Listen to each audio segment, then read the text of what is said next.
Selama bertahun-tahun, manusia mencari cara untuk menggapai mimpi, yaitu menjelajah antariksa. Beberapa misi bisa dibilang berhasil, termasuk mengirimkan para astronot ke bulan, tapi tentunya itu belum cukup. Presiden US menegaskan bahwa negara akan bekerja sama dengan pihak-pihak swasta berusaha mendaratkan astronot di Mars, sekaligus memastikan kepemimpinan US dalam bidang antariksa.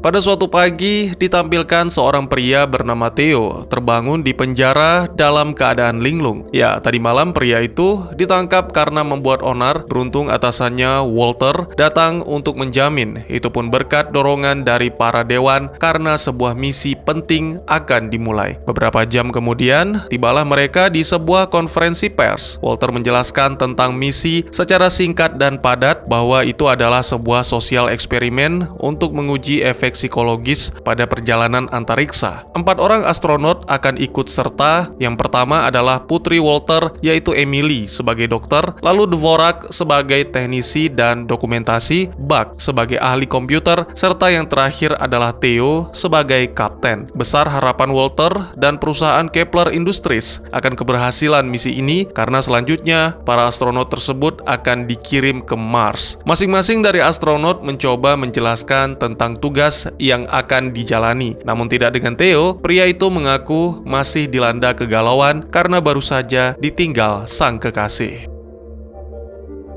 Kapal antariksa yang akan mereka tumpangi berada di bawah tanah. Ya, pada dasarnya kapal itu tidak akan kemana-mana karena semuanya hanya simulasi selama 400 hari. Hitung mundur dimulai ketika para astronot memasuki kapal, meski hanya simulasi, tapi semua terlihat benar-benar nyata. Mulai dari sistem kendali, komunikasi, sampai guncangan-guncangan yang dialami. Terjadi masalah pada mesin pendorong saat proses lepas landas. Itu adalah tes pertama yang harus dihadapi. Semuanya memeriksa dengan teliti dan mencari solusi, lagi-lagi kecuali Theo yang masih melamun. Segera Emily menyadarkan pria itu dan akhirnya Walter melaporkan bahwa kapal mereka telah berhasil menembus atmosfer bumi.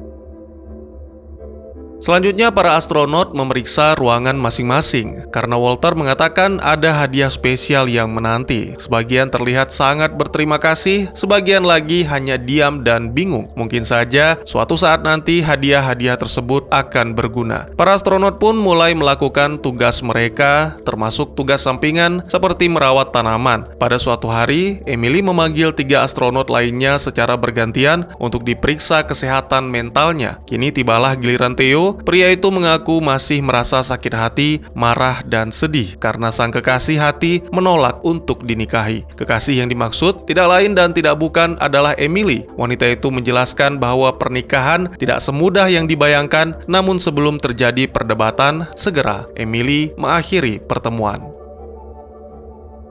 Pada momen lainnya ditampilkan Dvorak yang sedang melakukan vlog dokumentasi, menjelaskan tentang makanan apa yang mereka konsumsi untuk makan malam. Tak lama berselang, Emily datang membawa beberapa jarum suntik berisi vaksin yang membuat mereka aman dari virus. Makan malam berlangsung dengan cukup hangat. Dvorak benar-benar terkejut ketika mengetahui bahwa yang mereka minum adalah urin yang telah didaur ulang. 7 hari telah berlalu, tidak ada yang berubah, semua masih fokus dalam menjalankan tugas. Hanya saja Dvorak mengalami sedikit masalah karena tidak bisa mengunggah video yang telah direkam. Hari ke-26, kebosanan mulai melanda. Oleh karena itu, Emily mengajak semuanya bermain game memori. Buck yang cerdas bisa menyelesaikannya dengan sangat cepat, lalu 2 lelaki tersisa pun bersaing untuk menyusul Buck sampai akhirnya terjadi guncangan yang benar-benar dahsyat.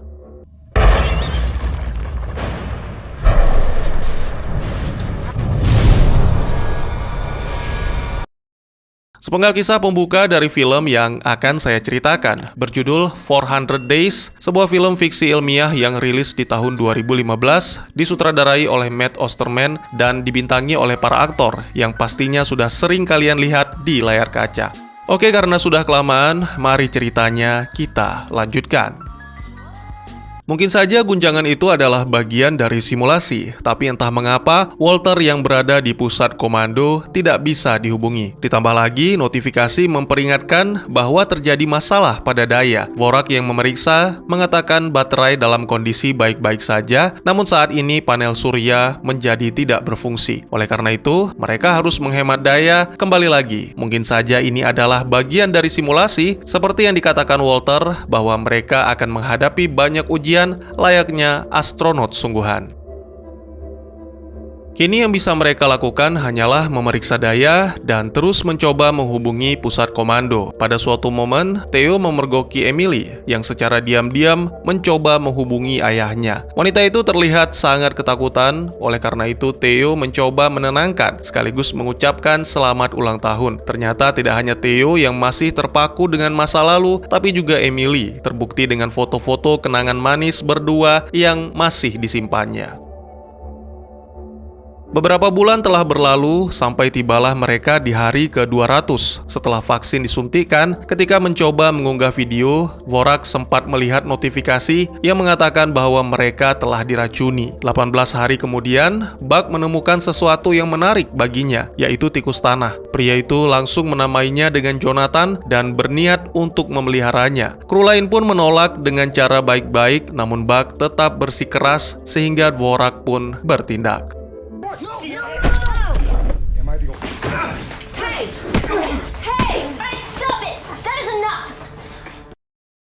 Kembali Dvorak mengalami halusinasi dan kali ini melaporkannya kepada Emily. Selama ini Dvorak adalah satu-satunya orang yang sangat tertutup. Dia tidak pernah menceritakan tentang keluarga karena menurutnya itu tidak menyenangkan. Namun jika memang Emily membutuhkan kedekatan, Dvorak mengaku bisa memberikan.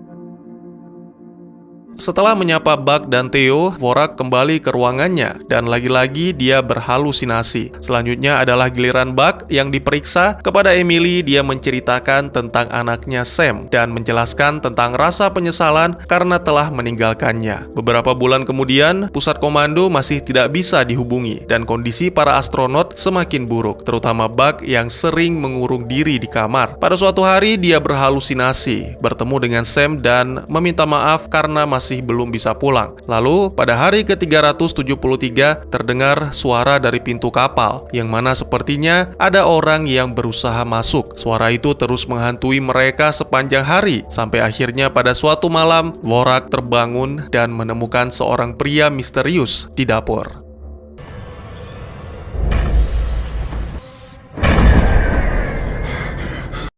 Dvorak sangat ketakutan karena mengira dirinya sudah gila. Tapi ternyata tidak hanya Dvorak yang melihat, melainkan seluruh kru. Pria misterius itu pun seketika pingsan dan kemudian dirawat oleh Emily. Semua berdiskusi mencari tahu bagaimana pria misterius itu bisa masuk, namun Buck malah menganggap semuanya mimpi dan seketika tak sadarkan diri. Beberapa waktu kemudian, tingkat oksigen semakin menurun, sehingga membuat Theo terbangun. Saat membangunkan para rekan, Emily sama sekali tidak merespon. Ketika diperiksa, ternyata wanita itu tak bernafas.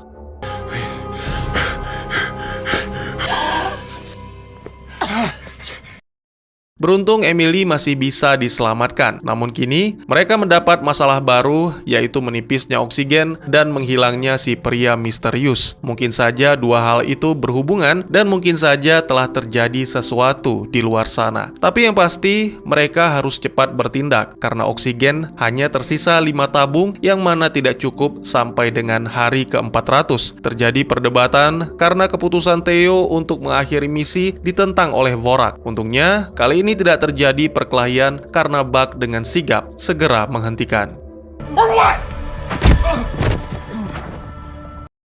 Karena pintu utama tidak bisa dibuka, maka Theo menggunakan jalur si pria misterius. Begitupun Buck yang mengikuti. Alangkah terkejutnya mereka melihat kondisi daratan yang begitu gelap, dingin, dan berdebu. Theo pun berinisiatif mengambil sampel untuk dianalisa dengan komputer. Tak lama kemudian, setelah berada di dalam kapal, perdebatan kembali terjadi karena Dvorak masih menganggap semua ini bagian dari simulasi. Namun hasil analisa sampel tidak mengatakan demikian. Pasir yang mereka bawa bawah bercampur dengan beberapa materi termasuk armalcolite yang bukan berasal dari bumi. Buck sangat yakin karena dia telah memeriksanya berkali-kali. Kemudian Theo meminta semuanya mengenakan kostum karena mereka akan segera mencari tahu tentang apa yang terjadi di permukaan. Dalam perjalanan, baik Buck dan Dvorak terus mengoceh tentang simulasi dan menganggap semua yang mereka hadapi hanyalah halusinasi, efek dari obat yang diberikan Walter. Beberapa jam kemudian, akhirnya mereka menemukan sebuah rumah. Di dalamnya ada foto keluarga yang tidak asing, dan sepertinya pria misterius yang menyelinap ke dalam kapal adalah pemilik rumah tersebut. Selain itu, Theo dan teman-teman juga menemukan sebuah peta yang telah ditandai. Mungkin saja di sana masih ada manusia yang bertahan. Perjalanan pun berlanjut sampai mereka melihat lampu yang sepertinya dari sebuah pemukiman warga. Dvorak yang masih tidak percaya mencoba membuat keributan untuk memancing para penduduk, namun tidak ada seorang pun yang terlihat sampai mereka tiba di depan kafe. Seorang pria bernama Zell mencoba menawarkan atau lebih tepatnya memaksa kelompok Theo untuk makan. Tak lama kemudian, pria itu pun menghidangkan makanan sembari memperkenalkan kekasihnya. Setelah beberapa kali dipaksa, akhirnya Zell menceritakan tentang bencana yang terjadi. Sebuah benda hitam datang dari langit, menghancurkan segalanya dan menggelapkan dunia sehingga hanya sedikit manusia yang tersisa. You're good at testing my patience. Sorry about that. Zell telah cukup berbaik hati. Setelah makan, Theo dan teman-teman diminta untuk segera pergi atau bisa meminjam sebuah tempat kosong di sebelah kafe. Karena berpencar bukan ide yang baik, Theo dan dua astronot lain pun sepakat mengikuti Dvorak yang menuju ke bar. Dvorak minum sepuasnya sampai mabuk dan menggoda seorang wanita di sana. Lalu pria itu pun menghilang entah kemana. Theo dan yang lain mencoba menunggu, namun sampai dengan barnya tutup, Dvorak masih belum juga kembali. Akhirnya diputuskan mereka akan bermalam di tempat kosong yang dikatakan Zell. Theo dan Emily sempat khawatir dengan kondisi Buck yang kembali menganggap semua itu hanya mimpi. Namun Buck tetap bersikeras untuk mengambil giliran jaga pertama karena merasa sulit tidur. Tak lama kemudian, apa yang dikhawatirkan pun terjadi. Buck melihat anaknya yang meninggal di rumah sakit, lalu tiba-tiba saja Sam muncul di hadapan Buck, berlari dan bersembunyi sampai akhirnya Zell memergoki Buck. Para astronot tidak menyadari bahwa hari itu adalah hari ke-399. Ketika terbangun, Theo dan Emily hanya melihat kekasih Zell yang diam, lalu Zell datang mengaku tidak melihat siapapun selain Theo dan Emily dan menuduh mereka berdua sedang berhalusinasi serta menyarankan agar segera kembali ke kapal antariksa atau entah dari mana Zell mengetahui tentang kapal, tapi yang pasti Theo dan Emily harus meninggalkan tempat itu dan mencari dua rekan yang lain. Mendadak, Theo dan Emily terpisah dalam kegelapan. Theo tanpa sadar kembali ke dapur kafe Zell. Selain dua orang yang sedang sibuk memasak, Theo juga menemukan pria misterius dalam keadaan terkurung. Kemudian, setelah membebaskannya, tiba-tiba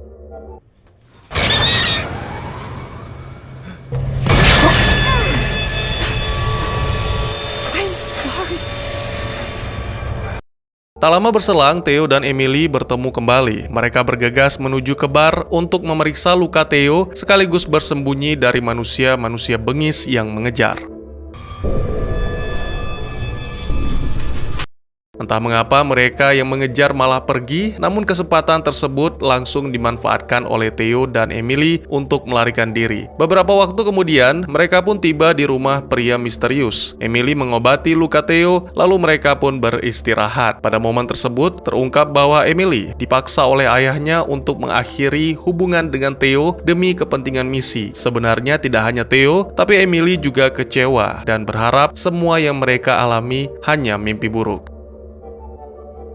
Beberapa jam kemudian, Theo dan Emily terbangun. Mereka sepakat untuk kembali ke kapal. Sangat mengejutkan, ternyata setibanya di sana, mereka malah melihat kelompok Zell datang. Ternyata Zell sengaja membiarkan Theo dan Emily kabur agar bisa mengikuti mereka. Satu-satunya cara adalah melawan. Theo dengan cerdik menyelinap keluar, menghabisi kelompok Zell satu persatu.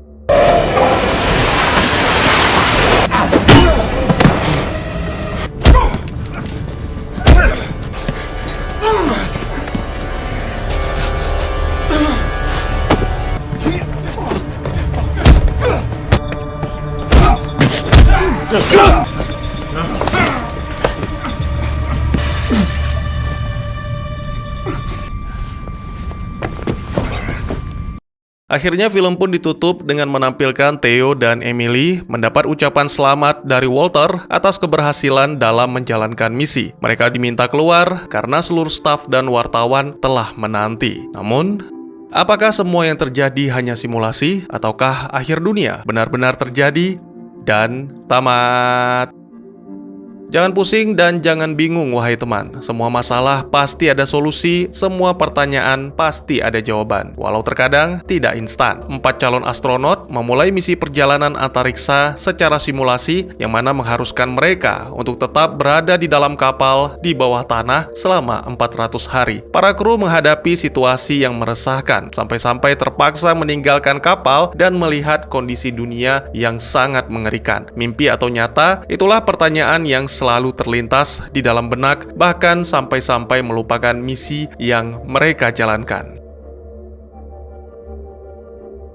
Ini dijelaskan dengan sangat singkat dan sederhana, sehingga kita sebagai penonton hanya memiliki sedikit jawaban dari pertanyaan akan misteri di akhir film. Kembali kepada penonton, apakah menganggap tujuan misi sesederhana itu, ataukah ada tipu muslihat yang lebih rumit dengan tujuan yang tersembunyi? Maksud saya, jika kita perhatikan baik-baik, keempat astronot ini memiliki masalah masing-masing. Dimulai dari Theo, yang di hari peluncuran terbangun di penjara akibat dari mabuk-mabukan selama 4 hari 4 malam dan membuat kekacauan. Semua dikarenakan berakhirnya hubungan dengan Emily. Buck sangat jelas terlihat mengalami semacam trauma akan kehilangan. Dia tidak meninggalkan anaknya, tapi anaknya lah yang telah meninggal dunia. Yang kemungkinan perasaan menyesal Buck timbul karena tidak berada di sisi anaknya di saat-saat terakhir, karena mungkin sibuk bekerja. Sedangkan Dvorak, saya tidak menjelaskan di alur cerita karena terlalu dewasa. Sepertinya dia adalah seorang pemangsa wanita dalam tanda kutip yang cenderung pemarah dan kasar. Yang terakhir adalah Emily. Mungkin tidak terlalu kelihatan, tapi ada beberapa adegan yang mengisyaratkan wanita ini ketergantungan obat. Nah, bagaimana mungkin 4 astronot yang memiliki masalah-masalah seperti ini akan dikirimkan ke Mars jika memang tidak ada tujuan lain dari misi yang disembunyikan sejak awal? Sangat disayangkan, penonton mau tidak mau harus berdamai dengan rasa penasaran, karena tanda tanya menjadi inti dari film ini. Seperti kehidupan, beberapa hal memang berada di luar jangkauan kita. Namun di satu sisi, penonton mendapat kesempatan untuk memutuskan. Teori pertama, semua yang dialami astronot adalah simulasi. Cahaya terang yang menyinari tangga di pintu kapal menjadi pertanda bahwa studio yang sangat besar seperti dalam film The Truman Show telah dibuka. Lalu seluruh staf dan wartawan berbondong-bondong datang untuk mengucapkan selamat. Beberapa hal mendasari teori ini, yaitu menghilangnya Dvorak dan Buck tanpa jejak, sedangkan Theo dan Emily masih bertahan sampai akhir. Meskipun Theo sempat tertusuk, tapi itu meleset. Maksud saya, kalau memang si wanita berencana membunuh Theo, mengapa tidak ditusuk berkali-kali kan? Serta yang paling terlihat adalah bagaimana mungkin Zell mengetahui Theo dan teman-teman berasal dari kapal. Ini benar-benar mencurigakan.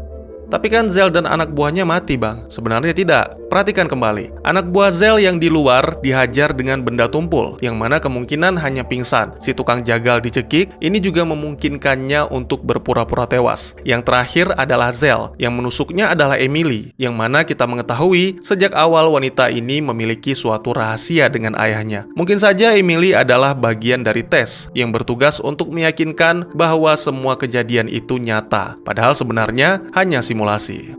Tapi ya tidak menutup kemungkinan bahwa sebagian dari penonton menganggap teori kedua ini lebih masuk akal, yaitu apa yang dialami oleh Theo dan teman-teman menjelang akhir adalah nyata. Sebuah benda hitam raksasa menghujani bumi, menutupi bumi dengan abu sehingga cahaya matahari tidak bisa masuk, dan manusia-manusia yang tersisa memakan satu sama lain, atau lebih kita kenal dengan kanibalisme. Sekelompok orang licik menetap di pemukiman yang diklaim sebagai shelter atau tempat berlindung. Mereka menyebarkan berita tersebut sehingga semua penyintas datang ke sana untuk disantap, termasuk pria misterius dan keluarganya. Tidak diragukan lagi, Dvorak dan Buck juga telah menjadi santapan. Lalu berikutnya adalah Theo dan Emily, serta makanan-makanan yang masih tersisa di kapal antariksa. Terus cahaya di akhir film gimana, Bang? Ya mungkin saja, para kanibal berbondong-bondong datang ke kapal antariksa untuk menyerbu, memaksa Theo dan Emily memikirkan bagaimana caranya bertahan.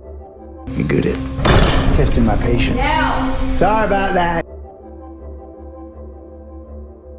Tidak ada jagoan atau pengkhianat dalam film ini, jadi saya tidak menyarankan teman-teman untuk memilih salah satu dari mereka. Theo tidak bertanggung jawab, Dvorak dan Buck kehilangan akal sehat. Emily memiliki suatu rahasia Walter. Saya pikir pria ini sangat tidak etis karena mengancam karir para kru bahkan sebelum misi dimulai. Lalu para penyintas seperti Zell dan yang lainnya yang ya begitulah. Intinya ya kita tidak bisa mempercayai seseorang 100%, bahkan orang-orang terdekat sekalipun. Karena mungkin saja suatu saat nanti orang itu akan berkhianat dengan atau tanpa alasan, karena itu memang manusiawi. Sedang sutradara sendiri sempat berkomentar bahwa arti dari film ada di adegan terakhir yang mana ditampilkan Theo dan Emily sedang berpegangan tangan.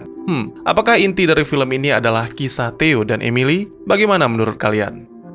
Mungkin sekian dulu teman-teman, silahkan berkomentar, bertanya, ataupun merequest kira-kira film apa yang menarik untuk dibahas. Bisa lewat kolom komentar, atau buat yang malu-malu bisa via DM ke Instagram saya di @teguhgusto, insya Allah pasti akan dibaca. Mari kita jadikan kolom komentar sebagai sarana penambah wawasan dan menciptakan jalinan persaudaraan, bukan malah menjadikannya sebagai tempat pembulian sehingga menciptakan permusuhan. Jangan lupa untuk dukung terus channel ini dengan cara share, like, dan subscribe, karena dukungan dari kalian sangat berharga bagi saya demi perkembangan channel ini. Saya Gusto, sampai jumpa di video selanjutnya. Tetap semangat, tetap bersyukur setiap hari. Dadah!